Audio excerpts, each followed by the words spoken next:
On this edition of Sightings, a mysterious force lashes out at the residents of this house. We got fresh blood here. In this Sightings exclusive, a dangerous spirit makes contact. We cannot, in our own bodies, make that sound. Then, secrets from the Red Empire. The Soviet military called it Height 611. A UFO crashed here, and now the evidence is analyzed. It could very well be of an extraterrestrial origin. Plus, it may not have been a hoax after all.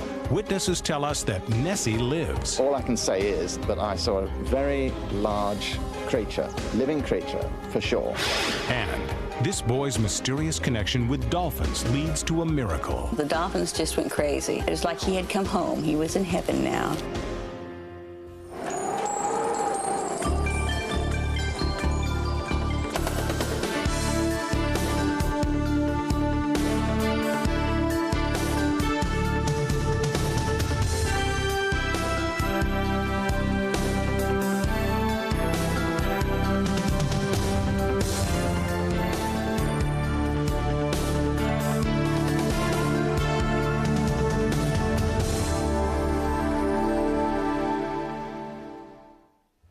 Welcome to Sightings. I'm Tim White. Since Sightings went online, your response has been staggering, and no story has generated more email than our series of reports on the Heartland ghost. We heard from skeptics, believers, and many viewers who had good ideas about how to broaden our investigation. So good, in fact, that we decided to put them into action when we returned to the house with world-renowned parapsychologist Carrie Gaynor. For the Midwestern family who lives here, the last 2 years have been a paranormal nightmare. They've asked us not to reveal their true names, so we're using the pseudonyms Pam, Jeff, and their young son, Donnie.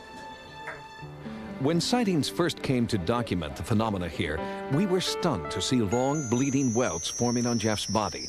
He believed it was the work of a child ghost the family calls Sally. I personally want it to stop. We contacted parapsychologist Carrie Gaynor, whose groundbreaking investigations of the entity and poltergeist cases have made him an undisputed authority in the field. This is the beginning of the research, and a lot more needs to be done in order for me to really feel comfortable that this is a legitimate case. So, Sightings returned to the house on 2 subsequent occasions, and each time the pattern of bloody welts appeared on Jeff. The number one question that friends and relatives that do know of our situation ask, and I'm sure probably every one of your television viewers ask, is why do you stay here? Why don't you just get out? You know, what holds you there? Curiosity. There needs to be more data so that we can know what exactly this is, what causes it. Why do these things happen to certain people, certain places, certain times? Based on our initial findings, Carrie Gaynor joined the Sightings investigative team on our most recent trip to the Midwest. Tell me about your fear level in the beginning and how you feel now. After viewing hours of videotape shot in the field, Carrie Gaynor sat with Pam and Jeff to develop a detailed profile of the ghostly activity. We also put in place an arsenal of electronics, oscilloscopes, frequency counters, and surveillance cameras that would monitor the house continuously. Much of our equipment was concentrated in the nursery, where earlier photographic anomalies had been recorded. Another camera position was at the top of the stairs, where, on a previous visit, psychic Peter James had encountered what he felt was a frightening entity. I'm getting a lot of resistance right here at the door, meaning whatever is in the room wants me out. 2 cameras were placed in the living room area, where many people had experienced strange events. Our pictures on the wall are turned upside down. The vacuum will turn off when we're vacuuming. The TV will come back on after we've turned it off. The stereo will come back on after we've turned it off. My son's musical toys will play for no reason. We were now set to monitor any anomalous activity that might occur inside the house. We turned the family kitchen into a control center. Audio transmitters were placed around the house and separate video recorders assigned to each camera. We also set up a handheld thermal imaging system. Any unusual cold spots would turn the normally red tones of human flesh to blue. During this setup, producer Craig Armstrong had his own encounter. There it went right again, right over here. But I get like a cool right here. It's really weird. Perhaps it was a premonition of things to come, or a result of what Peter James had felt during his psychic investigation when he sensed death and despair.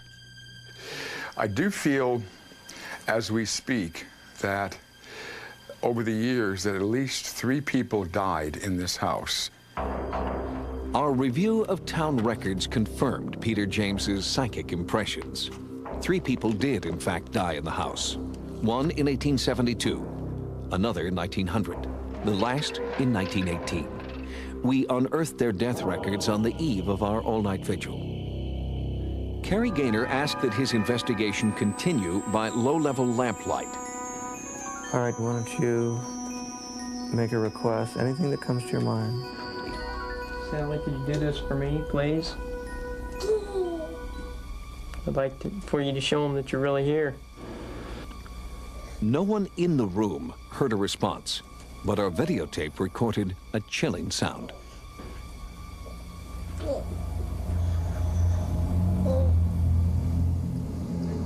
We've asked 2 independent experts to analyze the sound and determine its possible origin. We'll bring you the complete report on their findings later in this program. Talk about not having much longer. Understand During the time that the strange sound was being recorded, only one of 2 oil lamps began to flicker. Although the wick was trimmed, the windows were closed, and the air was still. Then, a few minutes later, Jeff felt a bizarre chill in front of him.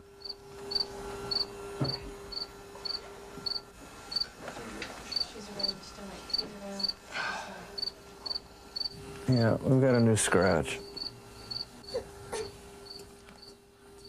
Yeah, we got fresh blood here. This wasn't here 2 minutes ago. It was just one of many scratches that appeared periodically throughout a night of bizarre events. When Pam walked in a specific area at the top of the stairs where many had felt a menacing presence, our frequency counter suddenly and inexplicably jumped from 399 to 575 megahertz. Earlier in the day, in the same area, one of our surveillance cameras picked up large amounts of interference, seen here in slow motion. But this camera was on a closed circuit, and it would be impossible for it to pick up electrical interference. And in the nursery, video signals seemed to drift and then disappear entirely, although there was no break in electrical power or the video cable. After a few moments, the signal returned to normal.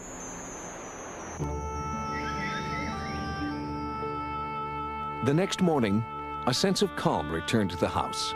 But for paranormal investigator Cary Gaynor, it had been an unforgettable night filled with unexplained events. Yesterday and last evening, I spent about 14 straight hours here investigating this case. During that time, Jeff was attacked 11 separate times. There were 11 separate instances of scratch marks on his body. Some of the scratches were very thin, and some were very thick, welt-like scratches that were really quite frightening. Now, I was sitting here, he was sitting here, he was within a foot or 2 of me, and I had him under my supervision at all times. If he got up and walked away, when he came back, I asked him to take off his shirt so that I could examine what marks were there to make sure there was no trickery involved. During the last 20 years, I've investigated about 850 cases, and during that time, I have never come across anything like this. I think we've got something very interesting and very exciting here, and really potentially dangerous. Coming up, is this the sound of a dangerous entity communicating? I've never heard anything quite like it. Our startling discovery is analyzed next.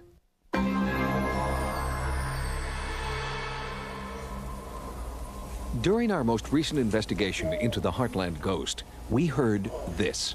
I'd like for you to show them that you're really here.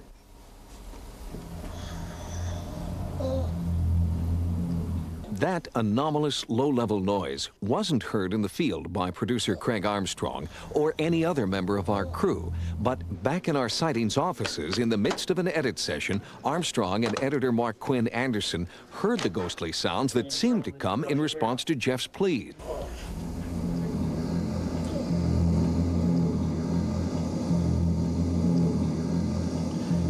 We immediately took copies of the suspect tape to 2 diverse audio experts. Rick Wilson, president of Digisonics, is a forensic audio specialist who works routinely with the CIA and FBI, and has also analyzed black box recordings for the FAA.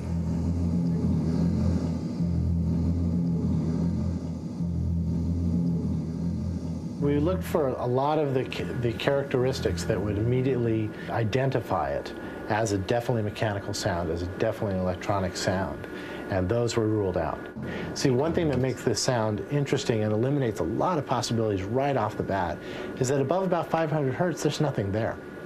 There's nothing in this sound. There's a lot of background noise, but that's constant before and after the sound. But when this sound comes in, it's all low frequency, and that's it. And we cannot, in our own bodies, make that sound. If the sound is not natural, could it be supernatural? For an answer, we turn to electronic voice phenomena authority Sarah Estep. I've been taping for 18 years, and I've investigated a number of haunted homes, houses, properties, locations, and I've never heard anything quite like it. It sounds more like an energy sound, perhaps put out by the other side. It's interesting that it came right after Jeff asked Sally to please let them know that she was here. And then this low rumbling sound started and built up in volume, an energy sound that perhaps they produced at his request. Very, very interesting. Is it a ghost? I really have absolutely no way of knowing. I really don't. My best bet is that it's something magnetic. And how that magnetism was introduced is anybody's guess. I'd like for you to show them that you're really here.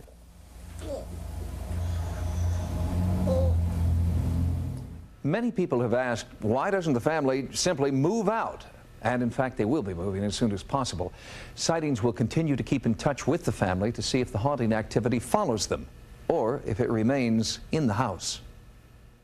Next, is it all a lie? A new high-tech investigation, and terrified eyewitnesses tell us that Nessie lives. I was shocked, rigid, totally shocked. Drumnadrochit, on the shores of Loch Ness, is the town a monster built. Since the 1930s, thousands of biologists, zoologists, and tourists have flocked to the Scottish Highlands in search of Nessie, the Loch Ness monster. But recent revelations about hoaxed photographs and phony reports are putting a serious dent in monster mania. Suddenly I saw this colossal great hump, about 60 or 70 feet long. It looked black against the water, you know, and it was going fast against the wind. All I can say is that I saw a very large creature, living creature, for sure. I'm convinced there's something. What is it? I don't know, but there's something definite in the law. That's big, that's moving, that's alive. Scores of once skeptical eyewitnesses now believe that there is a lake monster hiding in Loch Ness. And the loch can hide its secrets well. 900 feet deep, 23 miles long, and 1 mile wide, it's been estimated that there is enough water in this lake to submerge the entire population of the Earth, all 5 billion of us, 3 times over. That's certainly enough water to hide a small population of unknown aquatic predators. The thing turned and came streaking across straight towards me. I was looking from here across the castle, and it came straight towards me very fast from the far side of the loch, but there was no head and neck showing then. There was just this great hump. The hysteria over the Loch Ness monster really took off in the 1930s, when a spate of photographs and films captured the world's imagination. Here is the most unusual film of recent years, for it proves the existence of a monster in Loch Ness. Taken in 1934, this is the world's most famous photograph of Nessie. Called the surgeon's photo, it has colored our perception of what the monster looks like for more than 60 years. But a recent in-depth investigation by Alistair Boyd has turned up compelling evidence that this photo is a fake. People have pinned their faith on that photograph. They believe in Nessie because of that photograph, which is a very dangerous thing to do, because all that is a little image on a piece of paper or on a negative, and at the end of the day, that is all it is. And in fact, it's a model built on a Clockwork toy submarine. There isn't any doubt about that. The 1-foot-high monster was made of plastic wood and set atop a toy submarine. But one hoax does not explain away hundreds of other credible sightings. Even after many crop circles were exposed as fakes, there remains extensive documentation that not every one of them is man-made. It's the same at Loch Ness. Some things just cannot be explained away. Naturalist Adrian Shine has been studying the loch for the last 20 years. The 1980s were really the time for sonar. The classic photographs had already been dismissed. The underwater pictures were controversial. Sonar was the one area in which it seemed that you could get reproducible, unusual results. And we believe that sonar has revealed some unusual objects in the water column, but the argument is about what they are. A submarine is the newest addition to the Loch Ness research effort. Captain Alan Whitfield has experienced some mysterious contacts deep under the murky peat-stained waters of the loch. In July of 1994, a cruise ship above Whitfield's submarine picked up an unusual image on its sonar. It appeared to be a very large object moving deliberately through the water, shadowing the submarine. Two targets came up on the screen. One, obviously the submarine, hard target at a depth of about 450 feet. The second target was quite large, according to the captain, possibly as big as a submarine. This was definitely a substantial echo. When we saw the large object below the submarine, we immediately contacted the submarine control. Now, when asked, were we towing anything, were we flying anything, we said no, we're doing nothing that we didn't normally do. So obviously something was out there. The question now is not if, but what is roaming the vast blackness of Loch Ness. And ironically, revelations about hoaxes have helped rather than hindered serious investigation. The surgeon's photograph, when it was revealed to be a hoax, it got rid of a lot of dead wood, it got rid of a wild card. There's never been a sighting like that since, and before for that matter. The head and the neck doesn't exist. So now we can concentrate on what we feel are the right sightings, the humpback. This is what's come forward so many times. Alistair Boyd has revealed many Nessie photographs to be hoaxes, but he's not only a debunker. His intense interest in the subject is the result of his own life-changing encounter at Loch Ness. There was a large body clearly in the middle of these flippers. There was a kind of a sort of vortex effect following it. As it went round, I mean, I thought that's probably that. And then this huge hump came out of the water. It was rolling forward as it came out. It was like a whale. It was black. You could see the water running off its back as it came out. When it actually stabilized, there was no less than 20 feet of it actually sitting there still. You know, for several seconds, it was just sitting there. All I can say is that I saw a very large creature, living creature, for sure. Certainly not a boat wake, certainly not a log, certainly not an otter, certainly not birds or anything else that I've ever seen here. Sightings traveled to the far side of the loch, to the small town of Doors. Like Drumnadrochit, the locals here believe that there is something in the loch. But unlike the tourist center to the west, people indoors keep their sightings to themselves. You won't find souvenir shops here, but you will hear about Nessie if you know who to ask. In 1993, fisherman Roland O'Brien saw something amazing. It was a large, dark hump, possibly about 8 to 10 feet long, about 4 feet out of the water. It was dark in colour. And there was no head or neck or anything like that. I couldn't see anything like that at all. In the middle of the body, there was a splashing commotion at the side of it this time, not in the front of it. I don't honestly know what that was. It could have been a flipper. Then proceeded to within about 250 yards from the shore, whereupon it just sank again. No commotion at all. It just sank completely out of sight. And basically I was shocked rigid, totally shocked. The many credible eyewitness accounts stand as the only reliable proof of Nessie's existence. After compiling the characteristics common to those sightings, we can build this profile of the Loch Ness Monster. The sightings are of a large hump, no head or neck. The creature can move swiftly against the tide. There are fins at its side. It is black and resembles a whale. When it submerges, it goes straight down, without a ripple. And it is huge. 60 years have gone by, and what do we actually know? Very little, very little. Everybody has theories, but to my mind, there are too many theories at Loch Ness and not enough people out here watching. I think if everybody who's ever put forward a theory on the identity of the Loch Ness Monster actually had put in 1,000 hours watching, there wouldn't be a mystery. Where are all the scientists who once considered Loch Ness their second home? Well, many of them are now concentrating on a more promising lake creature called Champ. Champ is Nessie's North American cousin and is thought to inhabit the deep waters of Lake Champlain. It's been a mystery since 1986, but now there are answers. It could very well be physical evidence of an extraterrestrial origin. And later, a little boy's special bond with dolphins leads to a miracle. An alien craft hurtling through space at 1,000,000 miles an hour crashes to Earth. Debris is scattered over a desolate landscape. The military moves in and retrieves the evidence, covering up their tracks. But this isn't a story about Roswell, New Mexico. It's a remote place called Height 611 in eastern Siberia, and Sightings is there to investigate. Many UFO sightings have occurred in clusters called flaps, and ufologists charge that military bases are the object of alien reconnaissance, especially bases where nuclear weapons are stored. In recent years, sightings have occurred near military installations in New Mexico, Nevada, and Florida. The U.S. military base in Bentwaters, England, a nuclear repository for NATO, was the site of a series of UFO sightings and power outages over several days in late December 1980. We are now learning these encounters are not limited to the West.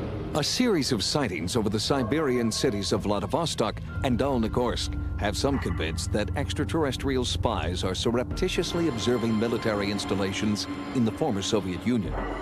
Vladivostok is home to the Russian fleet, including nuclear-powered submarines. It is a place where UFOs are sighted very frequently and where similar phenomena occur. Alexander Rempel is president of the Vladivostok Association of Ufologists. An engineer and former military officer, Rempel has amassed a catalog of local sightings. This is a panoramic view of Vladivostok. In broad daylight, people suddenly saw a bright flash up in the sky, and this glowing sphere rose up. One passerby had a camera and shot this object. This photograph of what appears to be a strange three-toed footprint was shot near a Vladivostok military installation. The traces left by these unusual beings are found at the sites of well-guarded military units. This is where radioactive waste from Russia is kept. A few miles away from Vladivostok, near the small mining town of Dolnogorsk, a UFO crashed on this hilltop in 1986. The site, known only by its height, Height 611, is littered with strange debris and is considered to be one of the most significant UFO locations in all of Russia. The sphere was red, it was flying straight and then sharply fell down. I saw a fiery balloon fly from this site and fall there on this knoll. After that, a fire started. It burned for 1 hour. The first person to reach the scene was biologist and Academy of Sciences Meteorite Commission member Valery Duzhilny. Something was burning. This could have been a meteorite, but meteorites do not cause fires. When I climbed up to this place, the snow was deep. There I saw a place which left a great impression on me. There was no snow, it just evaporated. I saw the remains of a burnt tree and the remains of metallic spheres. Samples of charred metal gathered at the site attracted nationwide attention. Analysis was done by Russia's most prestigious academies. Whatever remained at the site itself had such unusual properties. Paul Stonehill, head of the Russian Ufology Research Center headquartered in the United States, has examined many of the samples from Height 611. The mesh itself had something very strange, very unusual. Tiny filaments.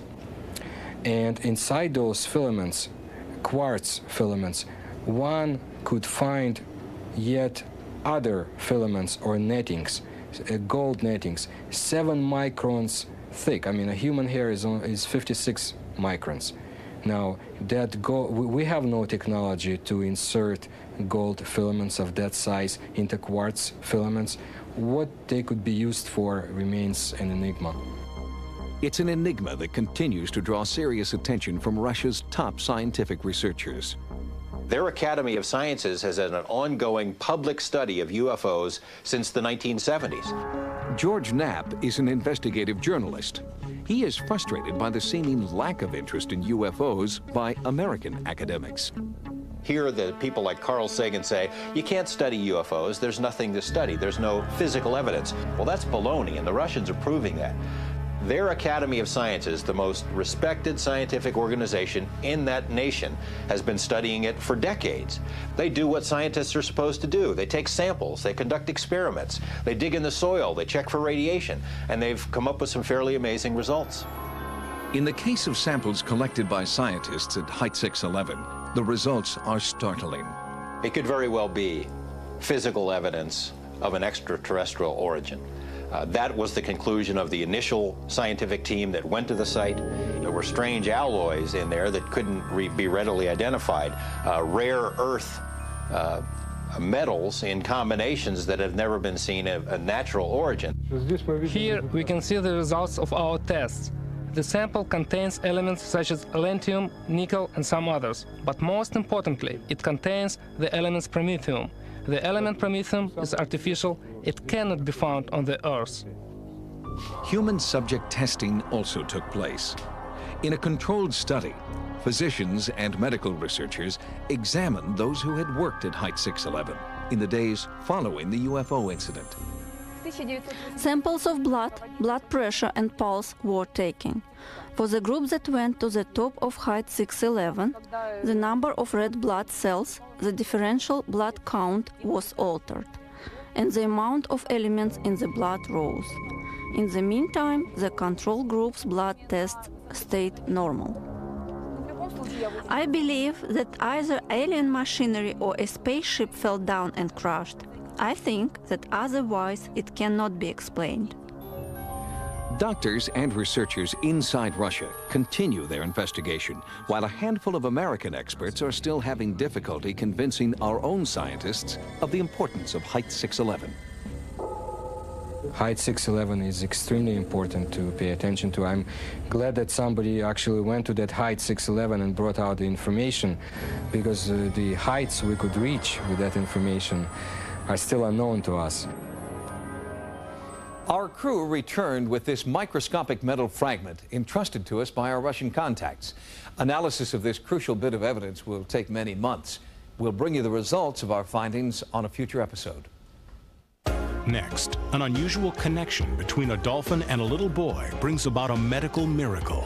They were like soulmates. They bonded and they just connected. As recently as 20 years ago, children with Down syndrome were considered hopeless cases. Doctors routinely recommended that the children be placed in institutions so their parents could get on with their lives. Today, parents of Down syndrome children are getting on with their lives by keeping their children at home and exploring alternative therapies. In one unique program, they're getting astonishing results. They are an unlikely breed of therapist. Dolphins who swim freely yet seek out the company of humans, especially humans in need.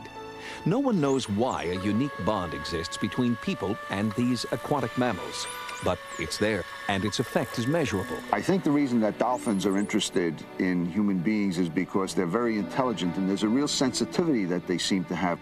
Dr. David Nathanson is a psychologist who has found that dolphin-assisted therapy is a powerful tool for teaching neurologically impaired children. About 15 years ago, I was very interested in taking a look at doing some research with animals and children, because I've worked with disabled kids for about 30 years. And there are three things that they seem to be most interested in: animals, music, and water. Animal-assisted therapy, generally, if it's done properly by experienced people with gentle animals, is very effective. But dolphins are especially helpful because the additional dimension of being in warm water and the fact that the dolphins are so intelligent and sensitive makes it almost kind of the optimum environment for healing. Kathy Anderson already had two children, Mia and Andrea, when her son, Dean Paul, was born. When Dean Paul was first born, the feelings were very mixed. I knew immediately as soon as I held him that he had Down syndrome. It was kind of a scary feeling, but then I also knew that somehow, some way, everything was really going to be all right. He wasn't like a normal baby. He cried, but he didn't, that's about it. He didn't make any noise, just kind of laid there. He was more like a doll than anything else. Down syndrome is a congenital disorder in which there is an extra chromosome present in each cell of the body. The condition causes toxins to build up between the brain and the skull. As a result, the brain cannot grow to full size. Most kids with Down syndrome are in the moderate range of mental retardation. Some are in the mild range, some are in the severe range. When Dean Paul was first born, the doctors said that he would be a vegetable, and that was the word they used. He would not have thought processes. If we were lucky, he would eventually walk and be able to dress himself and maybe be able to feed himself. Kathy refused to accept the dismal prognosis offered by Dean Paul's doctors. The whole family worked tirelessly to try and motivate Dean Paul's progress using traditional therapy techniques. But even after 2.5 years, it seemed that it would take nothing short of a miracle to elicit even one word from the struggling toddler. Then Kathy Anderson found her miracle, gracefully swimming circles in the dolphin tank at the local zoo. Our first visit to the Oklahoma City Zoo was when Dean Paul was 2.5 years old. We went to the zoo because they had just opened their Aquatica show, and since I love dolphins, I was going to go see it, and he was going with us. We got into the dolphin show, and he sat up straight, his eyes flew open, and his mouth just gaped, and he didn't take his eyes off the dolphins. I was amazed. He had never paid that much attention to anything and for that long a period of time. He went up after the show when they were feeding the dolphins, and there was a lot of other little kids there, but he just stood and just stared at the dolphins, and they came right to him. They didn't go to their food, or they wanted to play with Dean Paul, and they were talking to him and splashing him, and I remember the smiling gone on his face. It was a breakthrough moment that would eventually lead Kathy and Dean Paul to Dr. Nathanson and his dolphin project in Miami, Florida. Dr. Nathanson told me at the time that we talked on the phone that he was seeing sometimes as much as 10 times the learning abilities and speed with the children that he worked with. And he was seeing great strides with kids with Down syndrome in their communications and speech development, which of course Dean Paul was really behind in. With just a glimmer of hope that Dean Paul might benefit from dolphin therapy the way other children with Down syndrome had, the Andersons left for Florida. There were two problems with Dean Paul. One was that he was pretty withdrawn. And the second is that his language was severely delayed. In Dean Paul's case, he loved the water, and he loved working with the dolphins. I wouldn't let Dean Paul interact the way he wanted to unless he tried much harder. So he was highly motivated, he paid attention beautifully, and as a result, his language started to improve, his confidence started to improve, and he got to go in the water a lot more. And this was very important to him. The first time Dean Paul had therapy, the dolphins just went crazy. They just were jumping and screeching and yelling at him. It was like he had come home. He was in heaven now. What was it about Dean Paul that drew the dolphins to him and allowed him to utter his very first sounds? Within less than 20 minutes, he was working with the dolphins and just having a great time at it. He became immediately more verbal. Just vocalizations of any sound were welcome. I knew he had the capability of sound. Now he was using it, and he was using it for communication. In the months that followed, Dean Paul literally came alive. The dolphins were succeeding where science had largely failed. The little boy who couldn't talk or run or swim disappeared, and the real Dean Paul was emerging. Showed him picture boards, and then he was to make an attempt to identify the picture. If he identified it correctly, then he could give a signal to the dolphins or have a swim. He progressed so rapidly that soon he was in the water doing his picture boards from the water, and would do 5 to 10 of them before he had to have his reward. In general, I think animals can sometimes reach people when people can't reach them. And that kind of unconditional love and interest in the child is a remark. You know, don't forget, if you're a child with a disability, let's say Down syndrome, and you're walking in the supermarket, some people are friendly, some people are not friendly, just on the basis of how you look. That doesn't matter to the dolphins. But the bond between Dean Paul and the Dolphins transcended unconditional love. It went even deeper than that, especially with one dolphin named Bee. The experience that Dean Paul had with Bee was incredible to me. They bonded immediately. It got to the point that he couldn't even do therapy with her because she would just take him away and take him out to the middle of the pool and just stay there. Dean Paul's relationship with Bee was almost maternal. They bonded and they just connected. They were like soulmates. Bee then became very ill after we'd moved to Miami. And she would only come up to the front of the pool when Dean Paul was there. Then one day, she didn't come up to the front of the pool. 2 nights later, Kathy was awakened in the middle of the night. Dean Paul had been sound asleep.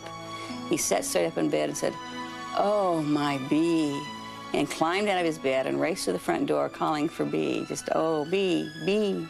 After I took him to school the next morning, I got a phone call that Bee had died in the night. And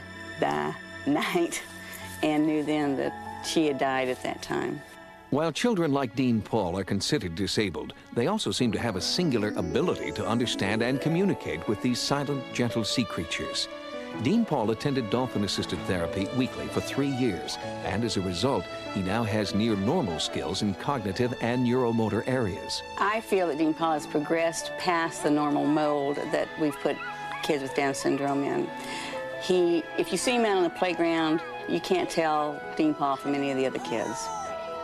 But a natural disaster brought Dean Paul's therapy to an abrupt end when Hurricane Andrew forced the Andersons to move back to Enid, Oklahoma. Dean Paul hasn't been with dolphins for almost 2 years now, and he cries for them often. The realities of life have severed the loving bond that Dean Paul once shared with his dolphin therapists. The dolphin's unique role in his learning experience has no human counterpart and simply can't be replaced. When we return, Dean Paul will once again swim with the dolphins for the first time in almost 2 years. When Sightings returns, doctors begin to understand the mysterious connection between Dean Paul and the dolphins that transformed his life. Sightings wanted to know if Dean Paul Anderson's amazing success could be documented scientifically. To that end, we brought together the Andersons and the Aquathought Foundation. That's a research organization which studies the effects of dolphin interaction on humans. We sponsored the trip for scientific reasons, but the rewards came straight from the heart. The remarkable progress of Dean Paul Anderson has been studied and analyzed by psychologists and physicians around the world. But unfortunate circumstances have prevented Dean Paul from having any dolphin contact for over 2 years.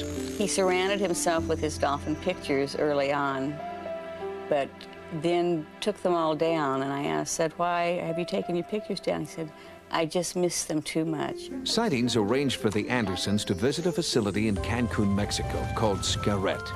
The dolphins at Scarret are not involved in dolphin-assisted therapy, but do interact with humans on a regular basis. Our goal was to try to document any measurable effects when these new, unfamiliar dolphins met Dean Paul. What we're trying to find is some sort of explanation of why there's a perceived healing phenomena by the humans after interacting with dolphins. David Warner is a neuroscientist at Loma Linda University Medical Center and a researcher with the Aquathought Foundation, a non-profit organization which studies the as-yet unexplained link between dolphins, healing, and their beneficial effects on the human brain.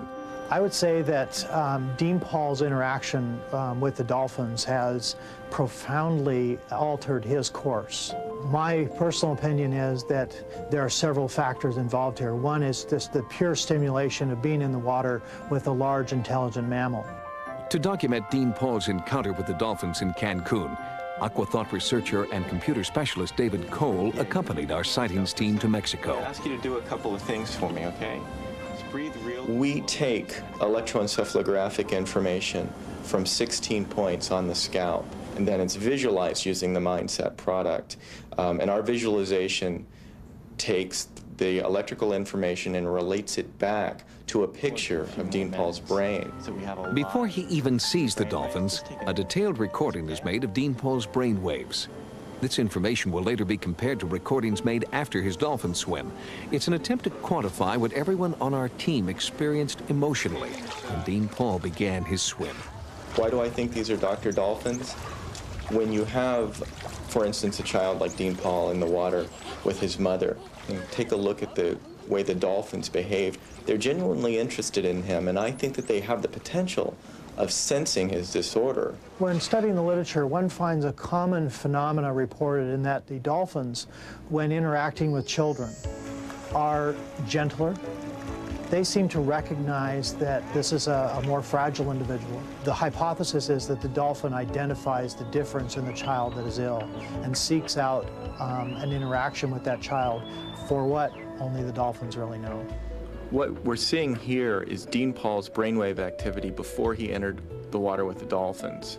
The blue and green is demonstrating high-speed brainwaves. This relates to a state of consciousness which is not conducive to efficient learning. Mindset is showing us an increased amount of warmer colors in Dean Paul's brainwave activity after swimming with dolphins. This definitely would indicate a more conducive state for healing and learning. Dolphins use a complicated echolocation sonar system to help them maneuver through the water.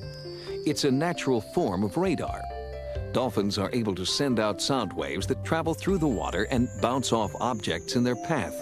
The returning sound waves allow the dolphins to create a mental picture of the object.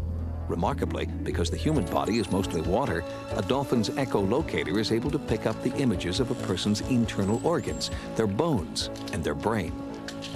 The dolphin echolocation energy, which can be quite intense, is strong enough to make changes in the body actually at the level of the cells. For some reason, those physiological changes push the organism, in this case the human being, into a state of better health. The universal pleasure that we see in the children that do experience this is quite profound. So even if scientifically we're running up a dead end, behaviorally we're dead on track. If we can prove something definitively that being in the water with a dolphin affects your brain in a way that's potentially beneficial, then we've opened the door to serious research. For now, the proof is in the child.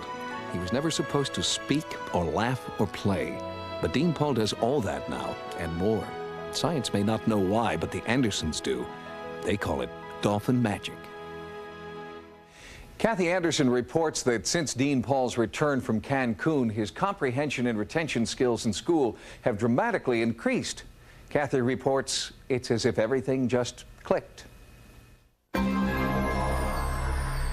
If you've had a paranormal experience, call the Sightings Hotline at 1-900-933-SIGHT. That's 1-900-933-7444. Each call 65 cents a minute. Average call lasts 3 minutes. Sightings is also online. Our email address is sightings@aol.com. Until next time, remember, no mystery is closed to an open mind. For Sightings, I'm Tim White.